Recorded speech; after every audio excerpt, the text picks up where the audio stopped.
ಇರುವ ಅತ್ಯಂತ ಗೌರವಾನ್ವಿತರಾದ ಉಲಮಾಗಳೇ, ಉಮರ ನಾಯಕರೇ, ಶಬ್ದವನ್ನಾಲಿಸುತ್ತಿರುವ ಸಹೋದರ ಸಹೋದರಿಯರೇ, ಇತಿಹಾಸ ಪ್ರಸಿದ್ಧವಾದ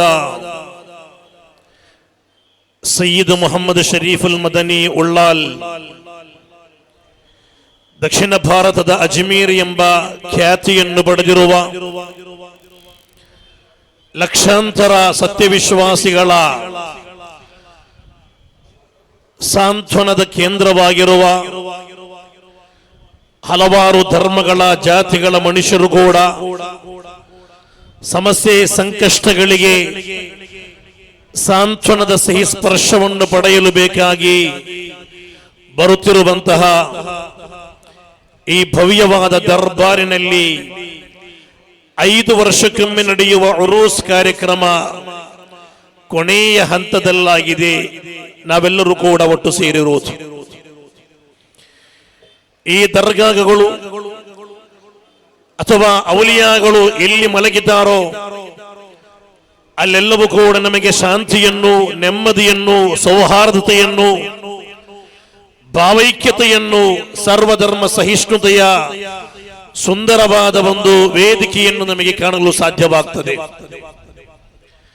ಅದು ಅತ್ತ ಅಜ್ಮೀರಿನಿಂದ ಹಿಡಿದು ಈ ಕರ್ನಾಟಕದ ಉದ್ದಗಲಕ್ಕೂ ನಾವು ಸಂಚರಿಸಿ ನೋಡುವಾಗ ಎಲ್ಲಿ ಹೋಗಿ ನೋಡಿದರೂ ಕೂಡ ಎಲ್ಲ ದರ್ಗಾ ದರ್ಬಾರುಗಳು ಕೂಡ ಅದು ಭಾವೈಕ್ಯತೆಗಳ ಕೇಂದ್ರಗಳಾಗಿ ಸರ್ವಧರ್ಮೀಯರಿಗೆ ಆಶ್ರಯವನ್ನು ಕೊಡುವ, ಅವರಿಗೆ ಸಾಂತ್ವನದ ಸಿಹಿ ಸ್ಪರ್ಶವನ್ನು ನೀಡುವ ಒಂದು ಕೇಂದ್ರವಾಗಿ ನೆಲೆ ನಿಂತಿರುವುದು ನಮಗೆ ಕಾಣಲು ಸಾಧ್ಯವಾಗ್ತದೆ. ಈ ದರ್ಬಾರಿನಲ್ಲಿ ಮಲಗಿರುವ ಔಲಿಯಾಗಳು ಕೂಡ ಅದೇ ರೀತಿ. ಅವರು ಈ ಭೂಮಿಯಲ್ಲಿ ಬದುಕಿರುವಾಗಲೂ ಅವರ ವಫಾತಿನ ಬಳಿಕವೂ ಕೂಡ ಧರ್ಮ ನೋಡದೆ, ಜಾತಿ ನೋಡದೆ, ಪಕ್ಷ ನೋಡದೆ, ಪಂಥ ನೋಡದೆ ಎಲ್ಲರಿಗೂ ಕೂಡ ಸಾಂತ್ವನವನ್ನು ನೀಡಿದ್ದು, ಎಲ್ಲರ ಸಮಸ್ಯೆಗಳಿಗೆ ಸ್ಪಂದಿಸುತ್ತಿರುವುದನ್ನು ನಮಗೆ ಕಾಣಲು ಸಾಧ್ಯವಾಗ್ತಾ ಇದೆ. ಔಲಿಯಾಗಳು ಈ ಜಗತ್ತಿಗೆ ತೋರಿಸಿಕೊಟ್ಟ ಒಂದು ದೀನ್, ಮಹಾತ್ಮರುಗಳು ಈ ಜಗತ್ತಿಗೆ ತೋರಿಸಿಕೊಟ್ಟಂತಹ ಒಂದು ದೀನ್, ನಮ್ಮ ಉಲಮಾ ಕಿರಾಮಗಳು ಈ ಪ್ರಪಂಚಕ್ಕೆ ತೋರಿಸಿಕೊಟ್ಟಂತಹ ಒಂದು ದೀನ್, ಅದಾಗಿದೆ ನಿಜವಾದ ದೀನ್, ಅದಾಗಿದೆ ಅಹ್ಲು ಸುನ್ನತಿ ವಲ್ ಜಮಾಅ. ಅದಲ್ಲದೆ ಬೇರೊಂದು ಅಹ್ಲು ಸುನ್ನತಿ ವಲ್ ಜಮಾಅ, ಬೇರೊಂದು ಇಸ್ಲಾಂ ಇಲ್ಲಿಲ್ಲ. ಅದು ಹಬೀಬರಾದ ಮುಹಮ್ಮದುರ್ ರಸೂಲುಲ್ಲಾಹಿ ಸಲ್ಲಲ್ಲಾಹು ಅಲೈಹಿ ವಸಲ್ಲಂ ರವರು ಸಹಾಬಿಗಳಿಗೆ ಕಲಿಸಿಕೊಟ್ಟಂತಹ ದೀನ್. ಸಹಾಬಿಗಳು ತಾಬಿഈನ್ಗಳಿಗೆ, ತಾಬಿഈನ್ಗಳು ತಬഉ ತಾಬಿঈನ್ಗಳಿಗೆ, ಅವರು ಅಯಿಮ್ಮತುಲ್ ಮುಜ್ತಹಿದೀನ್ಗಳಿಗೆ, ಅದರ ನಂತರ ಬಂದ ಔಲಿಯಾಗಳು, ಮಹಾತ್ಮರುಗಳು, ಉಲಮಾಗಳು, ಆ ಪರಂಪರೆಗಳ ಮೂಲಕ, ನಮ್ಮ ಉಸ್ತಾದರುಗಳ ಮೂಲಕ ನಮ್ಮ ಕೈಗೆ ತಲುಪಿರುವಂತಹ ಕಳಂಕರಹಿತವಾದ ಸ್ಪಷ್ಟವಾದ ಪರಂಪರೆಯ ಬೆಂಬಲವಿರುವ ಒಂದು ದೀನಾಗಿದೆ ಅಹ್ಲು ಸುನ್ನತಿ ವಲ್ ಜಮಾಅ. ಅದು ಬಿಟ್ಟು ಕುರ್ಆನ್ ನೋಡಿಕೊಂಡು ನನಗೆ ಬಂದಂತೆ ನಾನು ಹೇಳಿಬಿಟ್ರೆ, ಹದೀಸ್ ನೋಡಿ ನನಗೆ ತಿಳಿದದ್ದು ನಾನು ಹೇಳಿಬಿಟ್ರೆ, ಗೂಗಲ್ ನಲ್ಲಿ ಯಾವುದಾದರೊಂದು ಆಯತನ್ನು ಬರೆದು ಅದರ ಟ್ರಾನ್ಸ್ಲೇಷನ್ ನೋಡಿಕೊಂಡು ಹೇಳಿಬಿಟ್ರೆ ಅದು ಖಂಡಿತವಾಗಿಯೂ ದೀನ್ ಆಗಲಿಕ್ಕೆ ಸಾಧ್ಯವಿಲ್ಲ. ಅದಕ್ಕೂ ಇಸ್ಲಾಮಿಗೂ ಯಾವುದೇ ಸಂಪರ್ಕವಿರಲಿಕ್ಕೆ ಸಾಧ್ಯವಿಲ್ಲ. ಇಲ್ಲಿ ದೀನ್, ಅದು ದೀನ್ ಆಗಬೇಕಾದರೆ ಪ್ರಗಲ್ಭರಾದ ವಿದ್ವಾಂಸರಿದ್ದಾರೆ. ಈ ಭವ್ಯವಾದ ದರ್ಗಾ ದರ್ಬಾರಿನ ಪಕ್ಕದಲ್ಲಿ ಕೂತು ಸುಮಾರು 7 ದಶಕಗಳ ಕಾಲ ಈ ಪ್ರದೇಶದ ಹಲವಾರು ವಿದ್ವಾಂಸರಿಗೆ ಅರಿವಿನ ಅಮೃತವನ್ನು ನೀಡಿದ ಮಹಾನರಾದ ಸಯ್ಯಿದನ ತಾಜುಲ್ ಉಲಮಾ ಖದ್ದಸಲ್ಲಾಹು ಸಿರ್ರಹುಲ್ ಅಜೀಜ್ ಅವರು ಅರಿವಿನ ಒಂದು ಭಂಡಾರವಾಗಿದ್ದರು. ಈ ಪ್ರದೇಶದಲ್ಲಿರುವ ಹಲವಾರು ಮಕ್ಕಳಿಗೆ, ಹಲವಾರು ಉಲಮಾಗಳಿಗೆ ಅರಿವನ್ನು ನೀಡಿ ಬಾಕಿ ಇರುವ ಸಮಯಗಳು ಇಲ್ಲಿನ ಕುಗ್ರಾಮಗಳಿಗೆ, ಪ್ರತಿಯೊಂದು ಮೊಹಲ್ಲಾಗಳಿಗೆ ತೆರಳಿ ಮಸೀದಿಗಳನ್ನು ಕಟ್ಟಲು ಪ್ರೇರೇಪಿಸಿ ಮದ್ರಸಾಗಳನ್ನು ಸಮರ್ಪಿಸಿ ಈ ನಾಡಿಗೆ ಆಧ್ಯಾತ್ಮಿಕತೆಯ ಅನುಭೂತಿಯನ್ನು ನೀಡಿದರು. ಆ ರೀತಿಯ ಉಲಮಾಗಳು, ಅವರ ಮೂಲಕ ಕಲಿತಿರುವ ಉಲಮಾಗಳು ಅವರಾಗಿದ್ದಾರೆ. ಈ ನಾಡಿನಲ್ಲಿ ಶಾಂತಿಯನ್ನು ಕಲಿಸುತ್ತಿರುವುದು, ಸೌಹಾರ್ದತೆಯನ್ನು ಬೋಧನೆ ಮಾಡುತ್ತಿರುವುದು, ನಿಜವಾದ ಇಸ್ಲಾಮನ್ನು ಈ ನಾಡಿಗೆ ಪರಿಚಯ ಮಾಡಿಕೊಡುತ್ತಿರುವುದು.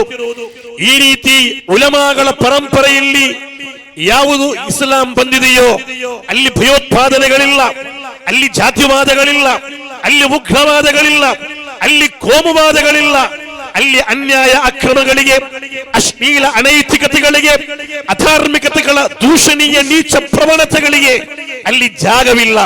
ಅಲ್ಲಿ ಶಾಂತಿ ಮಾತ್ರವಾಗಿದೆ, ಅಲ್ಲಿ ಪ್ರೀತಿ ಮಾತ್ರವಾಗಿದೆ, ಅಲ್ಲಿ ಸೌಹಾರ್ದತೆ ಮಾತ್ರವಾಗಿದೆ, ಅಲ್ಲಿ ನ್ಯಾಯ ಮಾತ್ರವಾಗಿದೆ.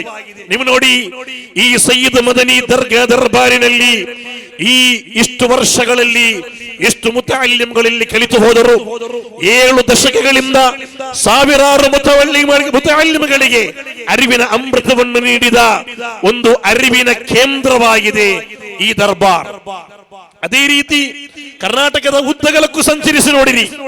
ಕೇರಳದ ಮರ್ಕಜ್ ಸಕಾಫತಿ ಸುನ್ನಿಯದಿಂದ ಹಿಡಿದು ಮಅದಿನ್ನಿಂದ ಹಿಡಿದು ಪಕ್ಕದಲ್ಲಿರುವ ಸಅದಿಯಾ ಮುಹಿಮ್ಮಾತಿನ ತನಕ ಕರ್ನಾಟಕದಲ್ಲಿರುವ ಇನ್ನಷ್ಟು ದಾರುಲ್ ಇರ್ಷಾದ್ ಅಲ್ ಮದೀನಾ ಸಹಿತವಿರುವ ಎಲ್ಲ ಸಂಸ್ಥೆಗಳು ನೀವು ಸೇರಿಸಿ ಈ ರೀತಿ ಇವತ್ತು ನಮಗೆ ಕೇವಲ ಕೇರಳ ಕರ್ನಾಟಕವೆಂದು ಮಾತ್ರವಲ್ಲ, ಅತ್ತ ಕಾಶ್ಮೀರದ ತುತ್ತ ತುದಿಯಿಂದ ಕನ್ಯಾಕುಮಾರಿ ತನಕವಿರುವ ಈ ದೇಶದ 30 ರಾಜ್ಯಗಳಲ್ಲಿ 100 ಸಂಸ್ಥೆ ಸಮುಚ್ಚಯಗಳು ಸುಲ್ತಾನುಲ್ ಉಲಮಾ ಉಸ್ತಾದರವರ ನೇತೃತ್ವದಲ್ಲಿ ಈ ಇಂಡಿಯಾದಲ್ಲಿ ನಡೆಯುತ್ತಿದೆ.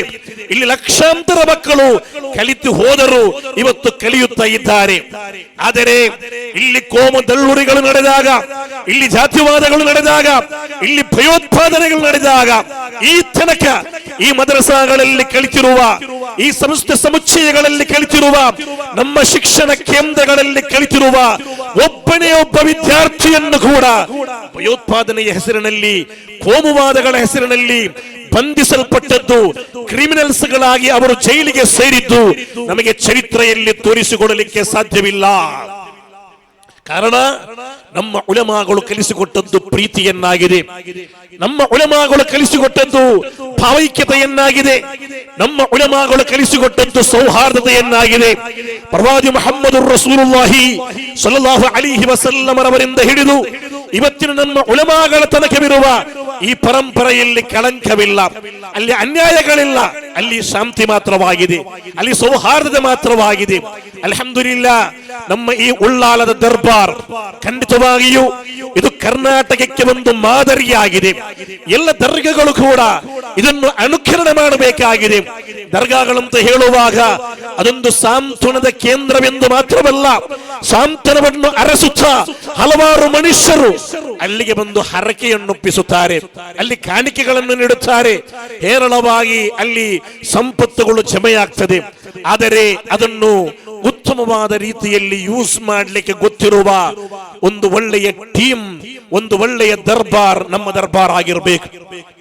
ನೀವಿಲ್ಲಿ ಉಳ್ಳಾಲ ನೋಡಿರಿ, ಅಲ್ಹಮ್ದುಲಿಲ್ಲಾ, ಇವತ್ತು ಉಳ್ಳಾಲದ ಪಕ್ಕದಲ್ಲಿರುವ ಸುಮಾರು 30ಕ್ಕಿಂತಲೂ ಹೆಚ್ಚು ಮೊಹಲ್ಲಾಗಳು, ಅದರ ಕೆಳಗಿರುವ ಹಲವಾರು ಮದ್ರಸಾಗಳು, ಸುಮಾರು 16ರಷ್ಟು ಬರುವ ಇಂಗ್ಲಿಷ್ ಮೀಡಿಯಂ ಶಾಲೆಗಳು. ನಾನು ಮೊನ್ನೆ ದರ್ಗಾ ಅಧ್ಯಕ್ಷರೊಂದಿಗೆ ಮಾತನಾಡುವಾಗ ಹೇಳಿದರು, ಪ್ರತಿ ತಿಂಗಳು ಕೂಡ ಈ ಉಳ್ಳಾಲ ದರ್ಗಾದ ಸಮಿತಿಯ ವತಿಯಿಂದ ಶಿಕ್ಷಣಕ್ಕೆ ಬೇಕಾಗಿ ಮಾತ್ರ 80 ಲಕ್ಷ ರೂಪಾಯಿಗಳು ಪ್ರತಿ ತಿಂಗಳು ಕೂಡ ಖರ್ಚು ಮಾಡುತ್ತಿದೆ ಎಂದು ಹೇಳುವಾಗ ಕರ್ನಾಟಕದಲ್ಲಿ ಒಂದು ದಾಖಲೆಯಾಗಿದೆ ಎಂಬುದರಲ್ಲಿ ಒಂದು ಸಂಶಯವಿಲ್ಲ.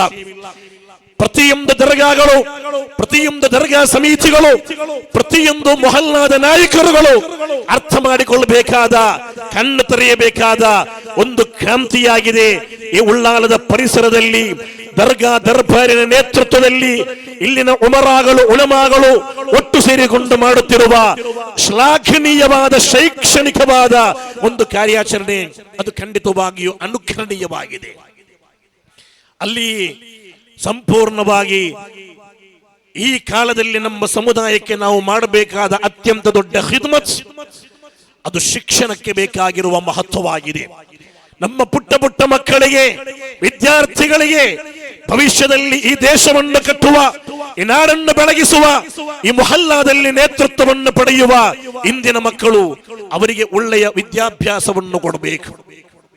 ಅವರು ಡ್ರಗ್ಸ್ಗಳಿಗೆ ಬಲಿಯಾಗಬಾರದು, ಅವರು ಗಾಂಜಾಗಳಿಗೆ ಸಿಲುಕಬಾರದು, ಅವರ ಭವಿಷ್ಯ ನಾಶವಾಗಬಾರದು.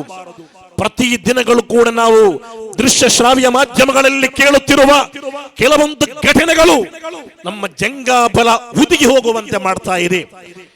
ನಿನ್ನೆಯ ಪತ್ರಿಕೆಯಲ್ಲಾಗಿದೆ ಅಥವಾ ದೃಶ್ಯ ಶ್ರಾವ್ಯ ಮಾಧ್ಯಮಗಳಲ್ಲಿ ಕೇಳಿದೆವು, 6ನೇ ಕ್ಲಾಸಿನಲ್ಲಿ ಕಲಿಯುವಂತಹ ಒಬ್ಬ ಹುಡುಗ 9ನೇ ತರಗತಿಯಲ್ಲಿ ಕಲಿಯುತ್ತಿರುವ ಹುಡುಗನನ್ನು ಕೊಚ್ಚಿ ಕೊಲೆ ಮಾಡಿದ ಅಂತ ಹೇಳುವ ದೃಶ್ಯ. ಇನ್ನೇನು ನಡೆಯಬೇಕಿಲ್ಲಿ? ಇನ್ನೇನು ನಡೆಯಬೇಕು? ಕಾಲೇಜ್ ಕ್ಯಾಂಪಸ್ಗಳಲ್ಲಿ ಅಥವಾ ಶಾಲೆಗಳಲ್ಲಿ, ಪ್ರಾಥಮಿಕ ಶಾಲೆಗಳಲ್ಲಿ ವಿದ್ಯಾರ್ಥಿಗಳ ಪಾಕೆಟ್ಗಳಲ್ಲಿ ಇವತ್ತು ಮಾದಕ ದ್ರವ್ಯಗಳು ನುಸುಳಿ ಬಿಟ್ಟಿದೆ. ನಮ್ಮ ಮಕ್ಕಳಲ್ಲದಾಗಿ ಮಾರ್ಪಡುತ್ತಿರುವ ದಾರುಣವಾದ ಸ್ಥಿತಿ ಎಲ್ಲ ಕಡೆಗಳಲ್ಲಿ ಕಾಣುತ್ತಾ ಇದೆ.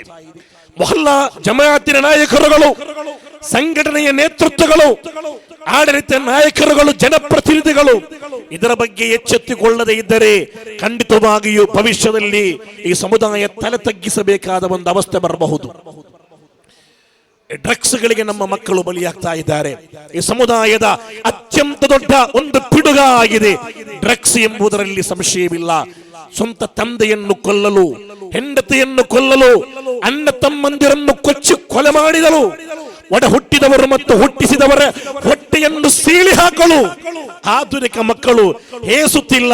ಕಾರಣ ಡ್ರಗ್ಸ್ ಅವರ ಹೊಟ್ಟೆಗೆ ಹೋಗಿಬಿಟ್ಟರೆ ಮತ್ತೆ ಅವರು ಮನುಷ್ಯರಾಗಿ ಉಳಿಯುವುದಿಲ್ಲ, ಅವರು ಪಿಶಾಚಿಗಳಾಗಿ ಮಾರ್ಪಡುತ್ತಾ ಇದ್ದಾರೆ.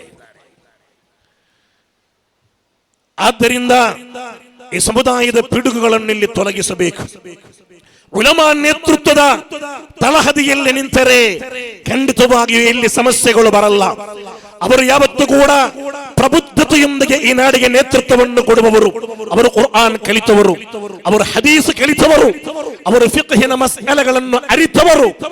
ಅವರ ತಳಹದಿಯಲ್ಲಿ ಬದುಕುವಾಗ ನಮ್ಮನ್ನು ದಾರಿ ತಪ್ಪಿಸಲು ಸಾಧ್ಯವಿಲ್ಲ. ಇವತ್ತು ವಾಟ್ಸಪ್ಗಳ ಜಗತ್ತಾಗಿದೆ. ಯೂಟ್ಯೂಬ್ಗಳಲ್ಲಿ, ಇನ್ಸ್ಟಾಗ್ರಾಮ್ಗಳಲ್ಲಿ, ಫೇಸ್ಬುಕ್ಗಳಲ್ಲಿ എവിടെടുത്ത് നോക്കിയെങ്കിൽ കാണ്ട് ഒരു ദർഗത്ത് ഉറൂസാക്കുമ്പത്തുകു അതും ശിർക്ക്, ഔലിയാക്കന്മാരെ കേൾക്കുമ്പത്തുകു അതും ശിർക്ക്. എന്തിടത്തെങ്കിലും ശിർക്കും വിദഅത്തുമായിട്ട് കുറെ കത്താലമാർ ഞങ്ങൾ പഠിക്കണു. നമുക്ക് ചിലപ്പോൾ ഖുർആൻ ഓതുഗുണങ്ങളെ ಹಿರಿಯಂಗೂ ಗೊಂತಿಕೊಳ್ಳುಂಟಿಲ್ಲ, ಆಯತರ ಅರ್ಥ ನಮಗೂ ತಿಳಿಯನುಂಟಿಲ್ಲ, ಎಲ್ಲರಿಗೂ ಅರ್ಥವಿಲ್ಲಲ್ಲೇ. ಅದು ಬೆಳಿ ಬೆಳಿಯ ಉಸ್ತಾದಮಾರ್ಗ ಮಾತ್ರ ഖുർആൻ ಅರ್ಥಾವು, ಹದೀಸ್ ಅರ್ಥಾವು. കുറെ ബാലക്കാരും ಹಿರಿಯരും ಇಂದು ಬೆಳೆಯ ಸಂಶಯ. ಕಾರಣ ದರ್ಗತ್ತಿಗೆ ಪೋಣು ಚೆಲ್ಲವനും ಓದುರು ഖുർആൻ, പോകണ്ട ಚೆಲ್ಲವനും ಓದುರು ഖുർആൻ, ಜಿಯಾರತ್ ಹಾಕೊಂಡು ಚೆಲ್ಲವനും ಓದುರು ಹದೀಸ್, ആക്കണ്ട ಚೆಲ್ಲವനും ಓದುರು ഹദീസ്. മറിച്ചവിടെ പോയിട്ട് ദ്വാർക്കൊണ്ടുണ്ട് ചെല്ലവനും ഓതുറ ഹദീസ്, ഓതണ്ടാണ്ട് ചെല്ലവനും ഓതുറ ഹദീസ്. എല്ലാവരും സംശയത്തിൽ, എല്ലാവരും വലിയ സംശയത്തിൽ. വാട്സപ്പ് എടുത്തു നോക്കുമ്പോ കണ്ടതും ഫേസ്ബുക്കും ഇൻസ്റ്റാഗ്രാമുകളും മനുഷ്യന്മാരെ വസ്വാസാക്കിടങ്ങനത്തെ കുറെ പണിക നടന്നുകൊണ്ടുണ്ട്. ഞങ്ങളെ ಹಿರಿಯ ബാലക്കാർ ഒരു നിലക്കും ഈ കുടുക്കുൽ പെട്ടുപോകുത്തീറ. ഞങ്ങൾക്ക് ഒരു ദീനുണ്ട്. ഞങ്ങളെ ആലിമീങ്ങ പഠിപ്പാട്ടി തന്ന ദീൻ, ഞങ്ങളെ അബ്ബമാറും ബോബമാറും അജ്ജിമാറും പിജ്ജിമാറും അങ്ങ് പഠിപ്പാട്ടി തന്ന ഒരു ദീനുണ്ട്. അങ്ങ് കുത്തുബിയത്തും റാത്തീബും ഹദ്ദാദും മൗലീദും മാലയും എല്ലാം ഓതിട്ട് നല്ല സന്തോഷത്തോടു കൂടി ജീവിച്ചുകൊണ്ടിരുന്ന ഒരു കാല. അതെല്ലാവരും കാഫിർ, അങ്ങെന്തും സമില്ല. നാനും ನನ್ನ പെഞ്ഞി മാത്ര സമാത്തത് ഉണ്ട് ചെന്നെങ്കിൽ ಅದರ ವಿರೋಧದಲ್ಲಿ പോയിട്ട് ഞങ്ങളെ ഈമാൻ നശിപ്പിക്കുകയാണ്. നിങ്ങൾ നോക്കൂ, ഈ പ്രദേശത്തേക്ക് ദീൻ കോന്നത് അസ്ഹാബുൽ കിറാം നബി സല്ലല്ലാഹു അലൈഹി വസല്ലം തങ്ങളെ സ്വഹാബത്തായിട്ട് കിട്. മൈക്കാലത്തെ പഴയ പള്ളിയും ബാർക്കൂറിലുള്ള പള്ളിയും മാലിക് ദീനാറിലുള്ള പള്ളിയും ഇങ്ങനെ പഞ്ഞിന്റെ തോല പണ്ട പള്ളിയാണ്. പണ്ട് സ്വഹാബിക വന്ന് കെട്ടിയാറ്, കെട്ടിട്ടതിൽ പിന്നെ 1200 1400 വർഷായിട്ടിപ്പ. ഇത്ര വർഷത്തെ കാലത്തില് ഈ പഞ്ഞിന്റെ പള്ളിയില് എല്ലാ പള്ളിയിലും അണ്ടും റാത്തീബുണ്ട്, ഇണ്ടും റാത്തീബുണ്ട്. അണ്ടും മൗലീദുണ്ട് ഇണ്ടും മൗലീദുണ്ട്. അണ്ട് ഒരു പെണ്ണും പള്ളിക്ക് പോയത് നിങ്ങൾ കേട്ടിട്ടില്ല, ഇണ്ടും ഒരു പെണ്ണും പള്ളിക്ക് പോയോണ്ടില്ല. അങ്ങനെ പോണ്ടതുക്ക് എന്തെങ്കിലും ഒരു മഹത്വം ഇന്നെങ്കിൽ ഞങ്ങളെ പള്ളികളെ പണ്ടെപ്പെങ്കിലും കടത്തന്താറ്. അണ്ട് ഒരു കാലത്തും പെണ്ണുങ്ങളെ പള്ളിക്ക് പോക ചെന്നിട്ടില്ല, ഇണ്ടും കടത്തിയോണ്ടില്ല. ആ പരമ്പര അതേറ്റിക്കട് ഇസ്ലാം. അത് വിട്ടിട്ടു ഈ ഗൂഗിൾ നോക്കിയിട്ട് അർത്ഥ ചെന്നപ്പ മിഞ്ഞാണ്ട് മീൻ വിത്തോണ്ടിന്നവണു, മിഞ്ഞാണ്ട് ഐസ് കണ്ടി വിത്തോണ്ടിന്നവണു, സൂപ്പർ മാർക്കറ്റിൽ ഇരുന്നവണു. ഇണ്ട് വന്നിട്ട് നാച്ചലുടേതായിട്ട് ദീന് ഞങ്ങളെ ഉസ്താദെന്തും സമില്ലാണ്ട് ചെന്നപ്പ ഞങ്ങളെ ഈമാൻ പണയ വെച്ച് പോകത്തീറ. ഞങ്ങൾ വലിയ സൂക്ഷിച്ചിട്ട് ജീവിക്കണം. ഞങ്ങൾക്ക് മരിക്കുമ്പോഴത്തേക്ക് ഈമാൻ കിട്ടി മരിക്കണം. അതുകൊണ്ട് വലിയ സൂക്ഷ്മതയോടെ ജീവിക്കാനായത്. ഞങ്ങളെ വലിയ വലിയ ആലിമീങ്ങളും മഹാന്മാരും പഠിപ്പാട്ടി തന്നങ്ങനത്തെ ദീനുണ്ടോ, ഒരു കലങ്കമില്ലാത്ത ദീന്, ഒരു ബെടക്കില്ലാത്ത ദീന്, നല്ല റാഹത്തുള്ള ഒരു ദീന്. ഈ ദീനിൽ ജീവിച്ചിട്ട് കുതുബിയത്തും റാത്തീബും മൗലീദും മാലയും ഓതിയ ഞങ്ങളെ അജ്ജിമാറും പിജ്ജിമാറും ബോബമാറും എത്ര ചന്തത്തിൽ മരിച്ചു പോയത് ഞങ്ങൾ കണ്ട. അപ്പൊ ഞങ്ങളുടെ വസ്വാസാകൂ, ഞങ്ങളെ കുടുംബത്തിൽ വസ്വാസാകൂ, ഞങ്ങളെ എലകമൂത്തകന്മാരുടെ വസ്വാസാകൂ. ഇങ്ങനെ ഫിത്നത്തുകായിട്ട് ആൽമാർ പറമ്പോ ഞങ്ങൾ ഒരു നിലക്കും കുടുങ്ങു തീറ. ഞങ്ങൾ ഉസ്താദുമാർ ചെന്ന് ആ തെരുള് പോണു, ഖുർആൻ പഠിച്ചങ്ങ ഹദീസ് പഠിച്ചങ്ങ അങ്ങ ചെന്ന് തെരുളായിട്ട് കിടന്നങ്ങ പോവണായത്. അതല്ലാണ്ട് ഒരു നിലക്കും കുടുങ്ങിട്ട് പോകത്തീറ.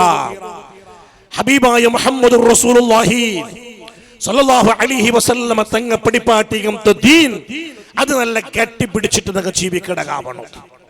കുറെ പക്കത്തില് ഇപ്പൊ ചെറിയ ചെറിയ സ്കൂളല്ല പറമ്പത്തുകൂ എന്താ കടാറ്, അവിടെ ഇംഗ്ലീഷ് പഠിപ്പാട്ടാറ് അല്ലെങ്കിൽ ഖുർആൻ പഠിപ്പാട്ടാറ്. ചെന്നിട്ട് ഞങ്ങളെ മടക്കളെല്ലാം ഇങ്ങനെ കടത്തിപ്പെടാം. ഖുർആൻ പഠിപ്പാട്ടിട്ട് ഖുർആൻ അർത്ഥ ഈ ചെറിയ ചെറിയ LKG UKG പോണ്ടെങ്കില ഖുർആന്റെ അർത്ഥ പഠിപ്പാട്ടാറുകളാണ്. ഈ LKG UKGയിലുള്ള ഖുർആന്റെ അർത്ഥ പഠിക്കുള്ളതല്ല, ഖുർആൻ ഓതിരങ്ങനായിട്ട് പഠിക്കണം. ഒരു മുത്തഅല്ലിം ദർസിൽ വന്നിട്ട് അവന് ഖുർആന്റെ അർത്ഥ പഠിക്കുക തുടങ്ങണേ 4 വർഷത്തിൽ പിന്നെ അപ്പയിട്ടിക്കട് ഖുർആന്റെ അർത്ഥ പഠിക്കുള്ള ക്വാളിഫിക്കേഷൻ കിട്ടേ. പിന്നല്ലേ ഈ 4 വയസ്സുള്ള 5 വയസ്സുള്ള മക്കൾക്ക് ഖുർആന്റെ അർത്ഥ പഠിപ്പാട്ടി കൊടുക്കൂടെ. അത്ര വേഗം തലക്ക് പോണ്ടതല്ല ഖുർആന്റെ അർത്ഥ. ഞങ്ങളെ മക്കൾക്ക് ഞങ്ങൾ പഠിപ്പ് കെട്ടി കൊടുക്കണായത് ഖുർആൻ തജ്വീദ് അനുസരിച്ചിട്ട് ഓതുകൊള്ള നിയമമായിട്ട് കിട്. അങ്ങനെ ഞങ്ങളെ മക്കളെ ഒരിക്കലും കൊടുക്കുക തീറ.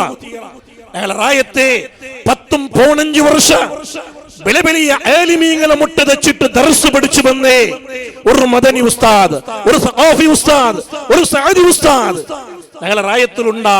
ആ ഉസ്താദിട്ട് പോയിട്ട് കേൾക്കണോ, ഓരോ വിഷയവും സംശയപർവത്ത് കേട്ട് ക്ലിയർ ആക്കിയിട്ട് നല്ല ശുദ്ധിയായിട്ട് ഞങ്ങൾ ജീവിക്കണം. ഞങ്ങൾ ഒരിക്കലും കുടുങ്ങി പോകത്തീറ, ഞങ്ങൾ വിശ്വാസത്തിൽ പെട്ടുപോകത്തീറ. ഓരോ പെണ്ണുങ്ങളും ഈ വിഷയം ശ്രദ്ധിക്കണു. കാരണം വാട്സപ്പ് ഗ്രൂപ്പുമായിട്ട് വലിയ മുസീബത്തായിട്ട് പോയോണ്ടുള്ളത്. ഞങ്ങളെ മേലെ ഇങ്ങനെ സംശയം ഇട്ട് തന്നിട്ട് പച്ച കളവ് ചെന്നിട്ട് ഹദീസും ആയത്തും ദുർവ്യാഖ്യാനാക്കിയിട്ട് ഞങ്ങളെ ഈമാൻ നശിപ്പിക്കുമ്പോഴത്തേക്കു അതൊക്കെ ഞങ്ങൾ കുടുങ്ങി പോകത്തീറ. മുഅ്മിനീങ്ങളായിട്ട് ജീവിക്കണം. അൽഹംദുലില്ലാഹ് ಈ ಉಳ್ಳಾಲದ ದರ್ಬಾರ್ ಈ ನಾಡಿಗೆ ಒಂದು ಮಾದರಿಯಾಗಿ ಇವತ್ತು ಬೆಳೆದು ನಿಂತಿದೆ. ಹಿಂದೂಗಳ, ಮುಸಲ್ಮಾನರ, ಕ್ರೈಸ್ತರ, ಜೈನರ, ಬೌದ್ಧರ ಎಲ್ಲ ಮನುಷ್ಯರ ಒಂದು ಆಶ್ರಯವಾಗಿ ನಾನು ಹಲವಾರು ಹಿಂದೂ ಸಹೋದರರು ಇಲ್ಲಿಗೆ ಬಂದವರು ಹೇಳಿದ್ದು ಕೇಳಿದೆ. ನಾವು ಹರಕೆಯನ್ನುತ್ತುಕೊಂಡು ಬಂದೆವು. ನಾವು ಈ ದರ್ಗಾಕ್ಕೆ ಹರಕೆ ಮಾಡಿದ ಬಳಿಕ ನಮಗೆ ನೆಮ್ಮದಿ ಲಭಿಸಿತು. ಆದ್ದರಿಂದ ಆ ಸಂತೋಷದಲ್ಲಿ ಪಾಲ್ಗೊಳ್ಳಲು ಬೇಕಾಗಿ ಈ ದರ್ಬಾರಿಗೆ ಬಂದೆವು. ಈ ಒಂದು ಸಂತೋಷದ ಸಂಭ್ರಮಗಳು, ಈ ಸಂತೋಷದ ಹೇಳಿಕೆಗಳು ಕೇವಲ ಈ ದರ್ಬಾರಿನಲ್ಲಿ ಮಾತ್ರವಲ್ಲ, ಈ ದೇಶದ ಉದ್ದಗಲಕ್ಕೂ ನೀವು ಸಂಚರಿಸಿ ನೋಡಿ. ಯಾವುದೇ ಔಲಿಯಾಗಳ ದರ್ಬಾರಿಗಳಿಗೆ ತೆರಳು ನೋಡಿ, ಅಲ್ಲೆಲ್ಲವೂ ಕೂಡ ನಮಗೆ ಕಾಣಲು ಸಾಧ್ಯವಿದೆ. ಶಾಂತಿಯ, ಸೌಹಾರ್ದತೆಯ, ಪ್ರೀತಿಯ, ಭಾವೈಕ್ಯತೆಯ, ನ್ಯಾಯದ, ನಿಷ್ಠೆಯ, ಕರುಣೆಯ, ಸಾಂತ್ವನದ ಸುಂದರವಾದ ದೃಶ್ಯಗಳು ಈ ದೇಶದ ಉದ್ದಗಲಕ್ಕೂ ನಮಗೆ ಸಂಚರಿಸಲು ಹೋದಲು ಸಾಧ್ಯವಿದೆ. ಈ ಕರ್ನಾಟಕದ ಅತ್ಯಂತ ದೊಡ್ಡ ಒಂದು ದರ್ಬಾರ್ ಆಗಿದೆ ಗುಲ್ಬರ್ಗದ ಖಾಜಾ ಬಂದೇ ನವಾಜ್ ಎಂಬ ಲಕ್ಷಾಂತರ ಜನರು ಬಂದು ಹೋಗುವಂತಹ ಒಂದು ದರ್ಬಾರ್. ಖಾಜಾ ಮುঈನುದ್ದೀನ್ ಚಿಶ್ತಿ ರದಿಯಲ್ಲಾಹು ಅನ್ಹು ಅವರ ಶಿಷ್ಯ ಪರಂಪರೆಯಲ್ಲಿ ಬಂದವರು. ಇವತ್ತು ನಿನ್ನೆಯಾಗಿ ಅಲ್ಲಿಯೂ ಕೂಡ ಉರೂಸ್ ಕಾರ್ಯಕ್ರಮ ನಡೆಯುತ್ತಾ ಇದೆ. ಲಕ್ಷಾಂತರ ಜನರಾಗಿದ್ದಾರೆ ಅಲ್ಲಿ ಸೇರಿರುವುದು. ಅಲ್ಲಿಯೂ ಕೂಡ ನೋಡುವಾಗ ಕೇವಲ ಮುಸಲ್ಮಾನರು ಮಾತ್ರವಲ್ಲ, ಹಿಂದೂಗಳಿದ್ದಾರೆ, ಕ್ರೈಸ್ತರಿದ್ದಾರೆ, ಧರ್ಮವುಳ್ಳವರು, ಧರ್ಮ ಇಲ್ಲದವರು ಎಲ್ಲರೂ ಕೂಡ ಬರುತ್ತಿರುವುದು. ಅಲ್ಲಿ ಸಾಂತ್ವನವನ್ನರಿಸಿಕೊಂಡಾಗಿದೆ, ಅಲ್ಲಿ ಸಂತೋಷವನ್ನು ಹಂಚಲು ಬೇಕಾಗಿದೆ. ಆದ್ದರಿಂದ ಈ ನಾಡಿಗೆ ನಿಜವಾದ ಇಸ್ಲಾಂ ತಿಳಿಯಬೇಕಾದರೆ, ನೀವು ನಿಜವಾದ ಇಸ್ಲಾಂ ಅನ್ನು ಕಲಿಯಬೇಕಾದರೆ ಈ ದರ್ಗಾಗಳ ಔಲಿಯಾಗಳ ಈ ಜೀವನವನ್ನು ಕಲಿಯಬೇಕು. ಎಲ್ಲಾದರೂ ಹೋಗಿ ಬಾಂಬು ಹಾಕುವವರು, ಎಲ್ಲಾದರೂ ಹೋಗಿ ಅನ್ಯಾಯವನ್ನು ಮಾಡುವವರು, ಕೋಮು ದಲ್ಲುರಿಗಳಿಗೆ ಎರಿಯುವವರು, ಅವರನ್ನು ನೋಡಿ ಇದು ಇಸ್ಲಾಂ ಅಂತ ಯಾರು ಕೂಡ ಭಾವಿಸಬೇಕಾದ ಅಗತ್ಯವಿಲ್ಲ. ಇಸ್ಲಾಂ ಅನ್ನು ಕಲಿಯಬೇಕಾ? ಮುಹಮ್ಮದುರ್ ರಸೂಲುಲ್ಲಾಹಿ ಸಲ್ಲಲ್ಲಾಹು ಅಲೈಹಿ ವಸಲ್ಲಂ ಅವರ ಬದುಕನ್ನು ಕಲಿಯಿರಿ, ಸಹಾಬಿಗಳ ಬದುಕನ್ನು ಕಲಿಯಿರಿ, ಔಲಿಯಾಗಳ ಸಂದೇಶಗಳನ್ನು ನೋಡಿರಿ. ಶಾಂತಿಯ ಸೌಹಾರ್ದತೆಯ ವಾಹಕರಾಗಿ ಈ ನಾಡಿಗೆ ಪ್ರೀತಿಯನ್ನು ಕೊಡುವ ಹಲವಾರು ಮನುಷ್ಯರಿದ್ದಾರೆ. ಅವರನ್ನು ನೋಡಿಕೊಂಡು ನಾವು ಇಲ್ಲಿ ಧರ್ಮವನ್ನು ಕಲಿಯಬೇಕೆ ಹೊರತು ಧರ್ಮದ ಹೆಸರಲ್ಲಿ ನಾಡಿನಲ್ಲಿ ಛಿದ್ರತೆಯನ್ನುಂಟು ಮಾಡುವ, ಮನುಷ್ಯರೆಡೆಯಲ್ಲಿ ಕಂದಕಗಳನ್ನು ಸೃಷ್ಟಿಸುವ, ಒಡಕನ್ನುಂಟು ಮಾಡುವ, ಸೌಹಾರ್ದತೆಗೆ ಬೆಂಕಿ ಹಾಕುವ ಮನುಷ್ಯರ ಹಿಂದೆ ಹೋಗಿಕೊಂಡು ಅವರ ಧರ್ಮವನ್ನು ನೋಡಿಕೊಂಡು ಅದಾಗಿದೆ ಇಸ್ಲಾಂ ಅಂತ ಹೇಳಿಕೊಂಡು ಯಾರು ಕೂಡ ಬರಬೇಡಿ. ಮೊನ್ನೆ ಕಾಶ್ಮೀರದಲ್ಲೊಂದು ದಾಳಿಯಾಯಿತು. ಅಲ್ಲಿ ಧರ್ಮ ನೋಡಿಕೊಂಡು ಕೊಂದರು ಎಂಬ ಒಂದು ವಿಷಯ ಬಂತು. ನೀವು ನೋಡಿ, ಒಂದು ವೇಳೆ ಅಲ್ಲಿ ಯಾರಾದರೂ ಧರ್ಮವನ್ನು ನೋಡಿಕೊಂಡು ಕೇಳಿಕೊಂಡು ಕೊಂದಿದ್ದರೆ ಆ ಕೇಳಿದವನಿಗೂ ಇಸ್ಲಾಮಿಗೆ ಯಾವತ್ತೂ ಸಂಪರ್ಕವಿಲ್ಲ. ನಿಜವಾದ ಮುಸ್ಲಿಂ ಯಾವತ್ತೂ ಕೂಡ ಧರ್ಮ ಕೇಳಿಕೊಂಡೋ ಕೇಳಿಕೊಳ್ಳದೆಯೋ ಇನ್ನೊಬ್ಬನನ್ನು ಕೊಲ್ಲಲು ಸಾಧ್ಯವಿಲ್ಲ. ಒಬ್ಬ ಮನುಷ್ಯನನ್ನು ಕೊಂದರೆ ಇಡೀ ಮಾನವ ಕುಲವನ್ನು ಕೊಂದಂತೆ ಎಂದು ಕಲಿಸುವ ಇಸ್ಲಾಂ ಇನ್ನೊಬ್ಬನನ್ನು ಧರ್ಮವನ್ನು ಕೇಳಿಕೊಂಡೋ ಕೇಳಿಕೊಳ್ಳದೆಯೋ ಕೊಲ್ಲಲು ಅವಕಾಶವನ್ನು ಕೊಟ್ಟಿಲ್ಲ. ಅದೆಲ್ಲವೂ ಕೂಡ ಈ ನಾಡಿನ ಸೌಹಾರ್ದತೆಯನ್ನು ಇಲ್ಲದೆ ಮಾಡಲು, ಈ ನಾಡಿನ ಭಾವೈಕ್ಯತೆಯನ್ನು ಕೆಡಿಸಲು ಕೆಲವರ ಷಡ್ಯಂತ್ರಗಳಾಗಿವೆ. ಅದಕ್ಕೆ ನಮ್ಮ ಮಾಧ್ಯಮಗಳು ಯಾವತ್ತೂ ಕೂಡ ತಲೆಬಗ್ಗಬಾರದು. ಯಾವುದೋ ಕೆಲವು ಭಯೋತ್ಪಾದಕರ ಅಜೆಂಡಾಗಳು ನಾವು ತೆಗೆದುಕೊಂಡು ಪ್ರಚಾರ ಮಾಡುವವರಾಗಬಾರದು. ಬದಲಾಗಿ ನಮ್ಮ ಮಾಧ್ಯಮಗಳು ತೋರಿಸಬೇಕಾಗಿರೋದು ಭಯೋತ್ಪಾದನೆಯ ಸಂದರ್ಭಗಳಲ್ಲಿ ಧರ್ಮ ನೋಡದೆ ಹಲವಾರು ಮನುಷ್ಯರನ್ನು ತಮ್ಮ ಭುಜದಲ್ಲಿ ಎತ್ತಿಕೊಂಡ ಕಿಲೋಮೀಟರ್ ಗಟ್ಟಲೆ ಬಂದಂತಹ ಹಲವಾರು ನಮ್ಮ ಮುಸ್ಲಿಂ ಸಹೋದರರಿದ್ದಾರೆ, ಹಲವಾರು ಯುವಕರಿದ್ದಾರೆ. ಅವರನ್ನು ನಾವು ಮುಖಪುಟಗಳಲ್ಲಿ ತೋರಿಸಿಕೊಂಡು ಈ ಜಗತ್ತಿನ ಮುಂದೆ ಈ ಭಾರತದ ಭಾವೈಕ್ಯತೆಯ ಸೌಂದರ್ಯವನ್ನು ನಮಗೆ ತೋರಿಸಲು ಸಾಧ್ಯವಾಗಬಹುದಿತ್ತು. ಅದು ನಾವು ತೋರಿಸಬೇಕು, ಅದು ನಾವು ಪ್ರಚಾರ ಮಾಡಬೇಕು. ಅದು ಬಿಟ್ಟು ನಮ್ಮೆಡೆಯಲ್ಲಿ ಯಾವತ್ತೂ ಕೂಡ ಛಿದ್ರತೆಗಳಿರಬಾರದು. ಇಲ್ಲಿ ಪ್ರೀತಿಯಾಗಿದೆ, ಇಲ್ಲಿ ಸೌಹಾರ್ದತೆಯಾಗಿದೆ.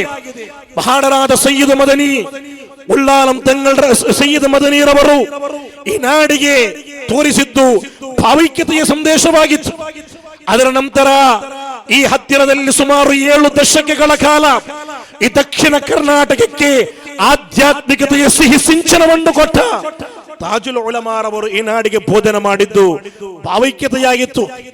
ಅದರ ನಂತರ ಬಂದ ಕುರ್ರತ್ತು ಸಾದಾತರವರು ಅವರ ಉರೂಸ್ ಕಾರ್ಯಕ್ರಮ ಕೂಡ ಇನ್ಶಾ ಅಲ್ಲಾಹ್ ಮುಂದಿನ ತಿಂಗಳು ಜೂನ್ ತಿಂಗಳ 25, 26, 27, 28 ಸಂದರ್ಭಗಳಲ್ಲಿ ನಡೆಯುತ್ತಾ ಇದೆ. ನಮ್ಗೆ ಗೊತ್ತಿರಬಹುದು, ಈ ನಾಡಿನ ಉದ್ದಗಲಕ್ಕೂ ಕೂಡ ತನ್ನ ತಂದೆಯವರು ತೋರಿಸಿಕೊಟ್ಟ ಮಾರ್ಗದರ್ಶನದ ತಳಹದಿಯಲ್ಲಿ ಅವರು ಕರ್ನಾಟಕದ ಉದ್ದಗಲಕ್ಕೂ ಸಂಚರಿಸಿ ಒಂದು ಭಾವೈಕ್ಯತೆಯ ಸಂದೇಶವನ್ನು ಅವರು ಕೂಡ ಕೊಟ್ಟರು. ಯಾವ ರೀತಿ ಬದುಕಬೇಕೆಂದು ನಮಗೆ ತಿಳಿಸಿಕೊಟ್ಟರು, ನಮಗೊಂದು ಆಧ್ಯಾತ್ಮಿಕತೆಯ ದಾರಿ ತೋರಿಸಿಕೊಟ್ಟರು.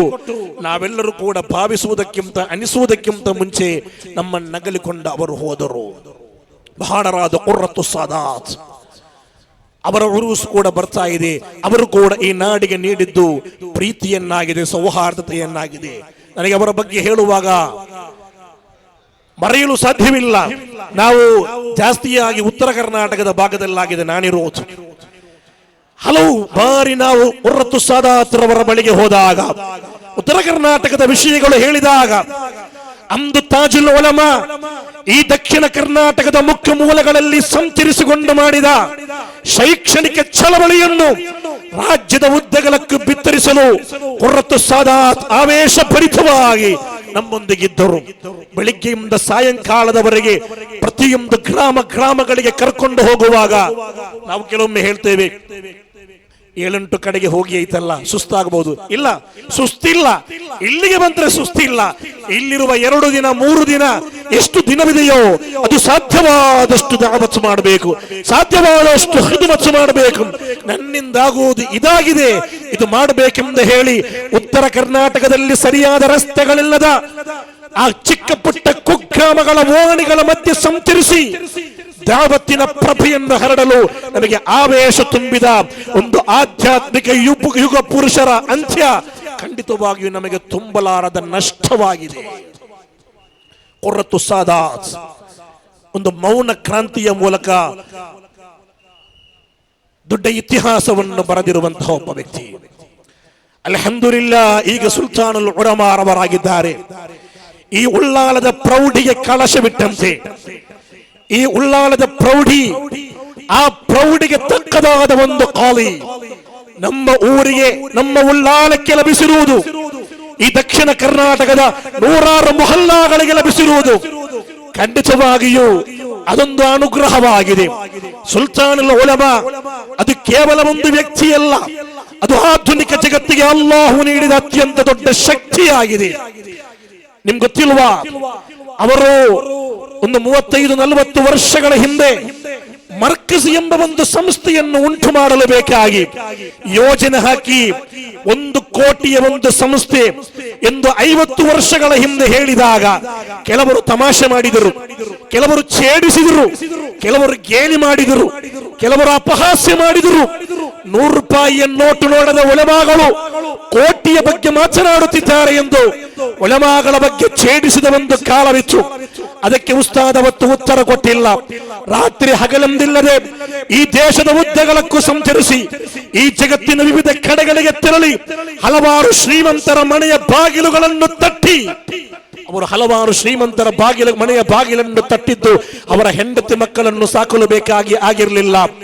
ಈ ನಾಡಿನ ಉದ್ದಗಲಕ್ಕೂ ಸಂಚರಿಸಿ ಕಾಶ್ಮೀರದಿಂದ ಹಿಡಿದು ಈ ರಾಜ್ಯದ ವಿವಿಧ ಕಡೆಗಳಲ್ಲಿರುವ ಪುಟ್ಟ ಪುಟ್ಟ ಕಂದಮ್ಮಗಳಿಗೆ ಅರಿವಿನ ಅಕ್ಷರದ ಸಿಂಚನವನ್ನು ನೀಡಲಿಕ್ಕೆ ಬೇಕಾಗಿಯಾಗಿತ್ತು.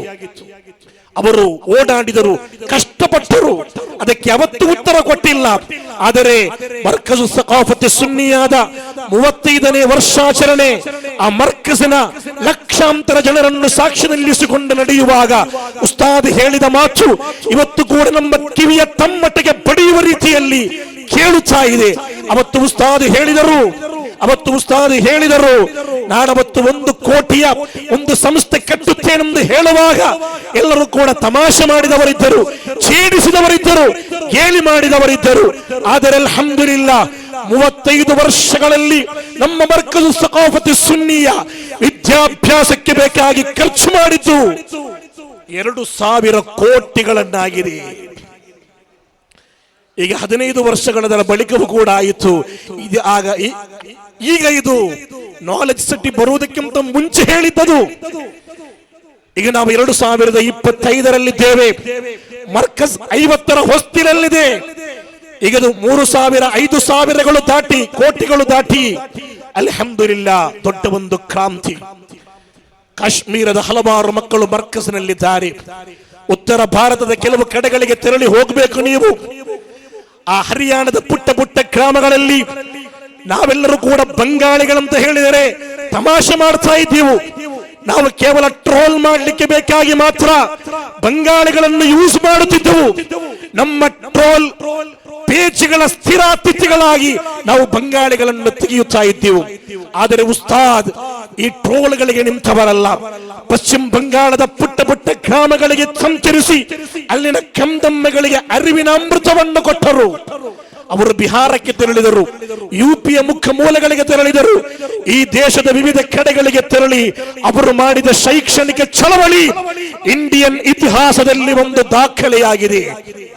ನಾವು ಈ ದೇಶದ ಚರಿತ್ರೆಯನ್ನು ತೆಗೆಯುವಾಗ ಈ ದೇಶವನ್ನು 800 ವರ್ಷಗಳ ಕಾಲ ಆಳಿದ ಮೊಘಲರ ಚರಿತ್ರೆಯನ್ನು ಕೇಳುತ್ತೇವೆ. ಮೊಘಲರು ಬಂದು ಇಲ್ಲಿ ದೊಡ್ಡ ದೊಡ್ಡ ಅರಮನೆಗಳನ್ನು ಕಟ್ಟಿದರು. ಈ ಕರ್ನಾಟಕದಲ್ಲಿರುವ ಗೋಲ್ ಗುಂಬಜ್ ಆಗಿರಲಿ, ಈ ದೇಶದ ಸೌಂದರ್ಯದ ಪ್ರತೀಕವಾಗಿರುವ ತಾಜ್ ಮಹಲ್ ಆಗಿರಲಿ, ಈ ದೇಶದ ಅಭಿಮಾನ ಗೋಪುರವಾಗಿರುವ ಕೆಂಪು ಕೋಟೆಯಾಗಿರಲಿ, ಎಲ್ಲವೂ ಕೂಡ ಮುಸ್ಲಿಂ ಚಕ್ರವರ್ತಿಗಳ ಒಂದು ಪ್ರೌಢಿಯಾಗಿ ಇವತ್ತು ಕೂಡ ಭಾರತದಲ್ಲಿ ಕಾಣುತ್ತಾ ಇದೆ. ಅವರಿಗೆ ಸ್ಥಾನಮಾನವಿತ್ತು, ಅವರು ಅರಸರಾಗಿದ್ದರು, ರಾಜರಾಗಿದ್ದರು. ಆದರೆ ಸುಲ್ತಾನುಲ್ ಉಲಮಾ ಯತೀಮಾಗಿ ಬೆಳೆದ ಒಂದು ಮಗು, ಒಂದು ಪಂಚಾಯತ್ ಮೆಂಬರ್ ಕೂಡ ಆಗಿರಲಿಲ್ಲ, ಇಷ್ಟರ ತನಕ ಆಗಿಲ್ಲ. ಒಂದು ಪಂಚಾಯತ್ ಮೆಂಬರ್ ಕೂಡ ಆಗದೆ ಸುಲ್ತಾನುಲ್ ಉಲಮಾ ಈ ನಾಡಿನಲ್ಲಿ ಮಾಡಿದ ಶೈಕ್ಷಣಿಕ ಚಳವಳಿ ಇಂಡಿಯನ್ ಹಿಸ್ಟರಿಯಲ್ಲಿ ಒಂದು ದಾಖಲೆಯಾಗಿದೆ. ಲಕ್ಷಾಂತರ ರೂಪಾಯಿಗಳನ್ನು ಫೀಸ್ ಪಡೆದುಕೊಂಡು ಯಾರಿಗೆ ಬೇಕಾದರೂ ಶಿಕ್ಷಣ ಸಮುಚ್ಚಯಗಳನ್ನು ಕಟ್ಟಬಹುದು. ಅದು ಕಟ್ಟಿದ್ದು ತಪ್ಪಂತಲ್ಲ, ಅದೆಲ್ಲ ಬೇಕು, ಅದೆಲ್ಲ ಈ ಸಮುದಾಯಕ್ಕೆ ದೊಡ್ಡ ಇಜ್ಜತ್ತಾಗಿದೆ. ಆದರೆ ಅನಾಥರಾದ, ತಬ್ಬಲಿಗಳಾದ, ನಿರ್ಗತಿಕರಾದ ಪುಟ್ಟ ಪುಟಾಣಿ ಕಂದಮ್ಮಗಳಿಗೆ ಅರಿವಿನ ಅಕ್ಷರವನ್ನು ನೀಡಿ ಅವರನ್ನು ಈ ದೇಶದ ಉನ್ನತ ಅಧಿಕಾರಿಗಳನ್ನಾಗಿ, ಅವರನ್ನು ಈ ದೇಶದ ಅತ್ಯಂತ ಪ್ರಗಲ್ಭರನ್ನಾಗಿ ಸೃಷ್ಟಿ ಮಾಡಿ ಈ ನಾಡಿಗೆ ಕೊಟ್ಟಂತಹ ಕೊಡುಗೆ ಅದು ಇಂಡಿಯನ್ ಚರಿತ್ರೆಯಲ್ಲಿ ಒಂದು ದಾಖಲೆಯಾಗಿದೆ. ಆದ್ದರಿಂದ ಇವತ್ತು ನಮ್ಮ ಮುಂದೆ, ನಮ್ಮ ವೇದಿಕೆಗೆ ಬರುತ್ತಿರುವಂತಹ ಆ ಯುಗ ಪುರುಷ ಖಂಡಿತವಾಗಿಯೂ ಇಂಡಿಯನ್ ಹಿಸ್ಟರಿಯಲ್ಲಿ ಒಂದು ದಾಖಲೆ ಬರುದ ಪುರುಷಾಯುಷ್ಯ ಪೂರ್ತಿ ನಮಗೆ ಬೇಕಾಗಿ ಶ್ರಮಿಸಿದ ಅಹ್ಲು ಸುನ್ನತಿ ವಲ್ ಜಮಾಅದ ನಾವುಗಳು ಇವತ್ತು ತಲೆ ಎತ್ತಿ ನಿಲ್ಲುವಂತೆ ಮಾಡಿದ ಒಂದು ಮಹಾನ್ ಪುರುಷರಾಗಿದ್ದಾರೆ. ಇವತ್ತು ನಮ್ಮ ವೇದಿಕೆಗೆ ಬರುತ್ತಿರುವುದು ನಮ್ಮ ಈ ಆಲಿಮ್ಗಳಾಗಿ ಬರುತ್ತಿರುವ ಮಕ್ಕಳಿಗೆ ಸನದು ಕೊಡುತ್ತಿರುವುದು ಎಂದು ಹೇಳುವಾಗ ಅಭಿಮಾನವಿದೆ. ಕೇರಳದಲ್ಲಿ ಒಂದು ಕಾಲದ ಬಗ್ಗೆ ನಮಗೆಲ್ಲರಿಗೂ ಕೂಡ ಚೆನ್ನಾಗಿ ಅರಿವಿದೆ. ಒಂದು ಕಾಲವಿತ್ತು ಕೇರಳದಲ್ಲಿ, ಅಲ್ಲೆಲ್ಲವೂ ಕೂಡ ರಾಜಕೀಯದ ಕೈಗಳಲ್ಲಾಗಿತ್ತು. ಉಲಮಾಗಳಿಗೆ ಯಾವುದೇ ರೀತಿಯ ಸ್ಥಾನಮಾನಗಳಿಲ್ಲದ ಒಂದು ಕಾಲ. ರಾಜಕೀಯ ತಾಳಕ್ಕೆ ತಕ್ಕಂತೆ ಉಲಮಾಗಳು ಕುಣಿಯಬೇಕಾಗಿದ್ದ ಒಂದು ಕಾಲವಿತ್ತು. ಆ ಸಂದರ್ಭದಲ್ಲಾಗಿದೆ ಸುಲ್ತಾನುಲ್ ಉಲಮಾ ಎಂಬ ಆ ಬಿಳಿ ವಸ್ತ್ರಧಾರಿಯಾದ ಒಬ್ಬ ಆಲಿಮ್ ನಗುಮುಖದೊಂದಿಗೆ ಇಳಿದು ಬರುವುದು. ಆ ಸಂದರ್ಭಗಳಲ್ಲಿ ನಿರಂತರವಾದ ಅಪಹಾಸ್ಯಗಳು ಬಂತು, ನಿರಂತರವಾಗಿ ಅವಹೇಳನಗಳು ಬಂತು. ಇನ್ನು ಅಪಪ್ರಚಾರ ಮಾಡಲು ಚರಿತ್ರೆಯಲ್ಲಿ ಯಾವುದು ಕೂಡ ಇಲ್ಲ. ಬೈಗುಣಗಳಿಗೆ ಡಿಕ್ಷನರಿಯಲ್ಲಿ ಇನ್ನು ಪದಗಳಿಲ್ಲ. ಇಡೀ ಕೇರಳ ಈ ತನಕ ಇಷ್ಟೊಂದು ಅವಹೇಳನ ಮಾಡಿದ ಒಬ್ಬ ವ್ಯಕ್ತಿ ಇರಲಿಲ್ಲ. ಆ ರೀತಿ ಎಲ್ಲವನ್ನು ಕೂಡ ಮಾಡಿ ನೋಡಿದರು. ಆದರೆ ಸುಲ್ತಾನುಲ್ ಉಲಮಾ ದಿನದಿಂದ ದಿನಕ್ಕೆ ಈ ನಾಡಿನ ಒಬ್ಬ ಸಮುದ್ಧಾರಕರಾಗಿ ಮಾರ್ಪಡುತ್ತಾ ಹೋದರು. ಎಲ್ಲರೂ ಕೂಡ ಒಂದು ಕಡೆಯಲ್ಲಿ ಮೂಲ ಗುಂಪು ಮಾಡಲು ನೋಡುವಾಗ ಈ ಜಗತ್ತು ಅವರಿಗೆ ಅಭಿನಂದನೆಗಳನ್ನು ಕೊಡುತ್ತಾ ಹೋಯಿತು. ಇವತ್ತು ನೋಡಿ, ಕೇರಳದಲ್ಲೊಂದು ಚುನಾವಣೆ ಘೋಷಣೆಯಾಗಿ ಬಿಟ್ಟರೆ ಮರ್ಕಜು ಸಕಾಫತಿ ಸುನ್ನಿಯಾದಲ್ಲಿ ನಮ್ಮ ಸುಲ್ತಾನರ ಕಚೇರಿಯ ಮುಂಭಾಗದಲ್ಲಿ ಹಲವಾರು ಮಂತ್ರಿ ಮಹೋದರಿಗಳ ಆ ಗೂಟದ ಕಾರುಗಳು ಸುಲ್ತಾನುಲ್ ಉಲಮಾರವರ ಆಫೀಸಿನ ಮುಂದೆ ಬಂದು ಕ್ಯೂ ನಿಂತುಕೊಂಡು ಅವರೆಲ್ಲರೂ ಕೂಡ ಓಟು ಕೇಳುತ್ತಿರುವ ದೃಶ್ಯ ಅದು ಇಂಡಿಯನ್ ಚರಿತ್ರೆಯಲ್ಲಿ ಒಂದು ಅದ್ಭುತವಾಗಿದೆ. ವಿದ್ಯಾಭ್ಯಾಸ ವಿಚಕ್ಷಣರು, ರಾಜಕೀಯ ಮಹೋನ್ನತರುಗಳು, ಮುಖ್ಯಮಂತ್ರಿಗಳು, ಈ ನಾಡಿನ ಅತ್ಯಂತ ದೊಡ್ಡ ದೊಡ್ಡ ಅಧಿಕಾರಿಗಳೆಲ್ಲರೂ ಕೂಡ ಒಂದು ವಿದ್ವಾಂಸರ ಪಾದದಡಿಗೆ ಬರುತ್ತಿರುವಂತಹ ಒಂದು ದೃಶ್ಯ ಅದೊಂದು ಅದ್ಭುತವಾಗಿದೆ. ಅದು ನಿಜವಾಗಿಯೂ ಒಬ್ಬ ಆಧ್ಯಾತ್ಮಿಕ ಪುರುಷ ಹೇಗಿರಬೇಕು ಎಂಬುದು ತೋರಿಸಿಕೊಟ್ಟ ಒಬ್ಬ ಮೋಡಲ್ ಲೀಡರ್ ಆಗಿದ್ದಾರೆ ಸುಲ್ತಾನುಲ್ ಉಲಮಾ ಎಂಬುದರಲ್ಲಿ ಸಂಶಯವಿಲ್ಲ. ಆದ್ದರಿಂದ ಉಳ್ಳಾಲದ ಜನತೆಯೇ, ನೀವು ದೊಡ್ಡ ಸೌಭಾಗ್ಯವಂತರು. ಇನ್ನು ಇದಕ್ಕಿಂತ ದೊಡ್ಡ ಒಂದು ಖಾಲಿ ಇಂಡಿಯಾದಲ್ಲಿ ನಿಮಗೆ ಸಿಗಲ್ಲ. ಆಧುನಿಕ ಇಂಡಿಯಾದ ಇಂಡಿಯನ್ ಗ್ರ್ಯಾಂಡ್ ಮುಫ್ತಿ ನಮಗೆ ಎಲ್ಲಿಯೂ ಕೂಡ ಹೇಳಬಹುದು. ಅತ್ತ ಅಮೆರಿಕಾದಲ್ಲಿ ಹೋಗಿ ಈ ದೇಶದ ಪ್ರೌಢಿಯನ್ನು ಎತ್ತಿ ಹೇಳಿದವರು, ಯುಕೆಯ ವಿವಿಧ ಯೂನಿವರ್ಸಿಟಿಗಳಿಗೆ ತೆರಳಿ ಅಲ್ಲಿನ ವಿದ್ಯಾಭ್ಯಾಸದ ಸೌಂದರ್ಯವನ್ನು ಕಲಿತು ಬಂದವರು. ಮಾತ್ರವಲ್ಲ, ಮಲೇಷಿಯಾದಂತಹ ರಾಷ್ಟ್ರಗಳ ಪ್ರಧಾನಮಂತ್ರಿಗಳು ಫ್ಲೈಟ್ಗಳನ್ನು ಕಲಿಸಿಕೊಂಡು ಕರೆದು ಗೌರವ ಕೊಟ್ಟ ಒಬ್ಬ ಆಲಿಂ. ಯಾಕೆ ಗೌರವ ಕೊಟ್ಟದ್ದು? ಒಂದು ಪ್ರಧಾನಮಂತ್ರಿಯಾಗಿದ್ದಕ್ಕೆಲ್ಲ, ಚುನಾವಣೆಯಲ್ಲಿ ಗೆದ್ದಿದ್ದಕ್ಕೆಲ್ಲ, ಅಥವಾ ಇನ್ಯಾವುದಾದರೂ ಬೇರೆ ಕೆಲಸಗಳು ಮಾಡಿದ್ದಕ್ಕೆಲ್ಲ. ಈ ನಾಡಿನಲ್ಲಿ ಮಾಡಿದ ಶೈಕ್ಷಣಿಕ ಚಳವಳಿ, ಆಧ್ಯಾತ್ಮಿಕವಾದ ನೇತೃತ್ವ, ಇಂಡಿಯಾದ ಮುಸಲ್ಮಾನರೆಡೆಯಲ್ಲಿ ಮಾಡಿದ ಅದ್ಭುತವಾದ ಬದಲಾವಣೆಯನ್ನು ಕಣ್ಣು ತುಂಬ ಕಂಡ ಮಲೇಷಿಯನ್ ಪ್ರಧಾನಮಂತ್ರಿಗಳು ತಮ್ಮ ಅರಮನೆಗಳಿಗೆ ಕರೆಸಿಕೊಂಡು ಒಂದು ವಿದ್ವಾಂಸರನ್ನು ಸ್ವಾಗತ ಮಾಡುತ್ತಿರುವ ದೃಶ್ಯ ಇಂಡಿಯಾ ಈ ಚರಿತ್ರೆಯಲ್ಲಿ ಹಿಂದೆಂದಾದರೂ ಕಂಡಿದೆಯಾ? ಕಣ್ಣು ತೆರೆಯದವರಿಗೆಲ್ಲರಿಗೂ ಕೂಡ ಕಣ್ಣು ತೆರೆಯಬೇಕಾದ ಒಂದು ಸಂದರ್ಭವಿದು.